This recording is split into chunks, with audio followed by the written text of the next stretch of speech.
أعوذ بالله من الشيطان الرجيم. بسم الله الرحمن الرحيم. الحمد لله الذي هدانا لهذا وما كنا لنهتدي لولا أن هدانا الله لقد جاءت رسل ربنا بالحق الصلاة والسلام على محبوب رب المشرقين و رب المغربین. وقتی که خداوند اراده کرد آدم را بیافریند، او را در چند مرحله آفرید. مرحله نخست خاک بود، سپس گل چسبینده ناچیز، سپس گل تیره شده گندیده، سپس گل خشکیده. آنگاه داد صورت انسانی و سپس دمید روح در او.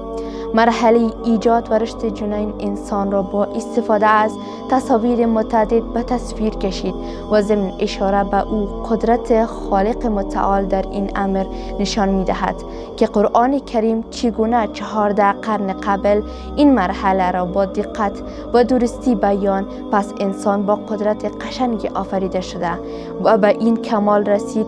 پس چرا در برابر پروردگارت مغرور می شوی؟ أعوذ بالله من الشيطان الرجيم. بسم الله الرحمن الرحيم.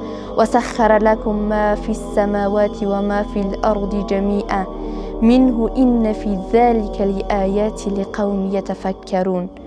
آیت 13 سوره جاثیه علیه متعال می فرماید و آنچه در آسمان ها و آنچه در زمین است همه را از ناحیه خود مسخر شما ساخته است.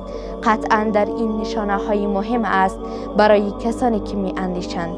پس بدان ای خواهرم که چگونه آفریده شده ایم و چرا گاه در برابر پروردگار خود مغرور می شویم، در حالی که از گل آفریده شده ایم و خالق ما جایگاه و مقام برای ما ارزانی داشته است.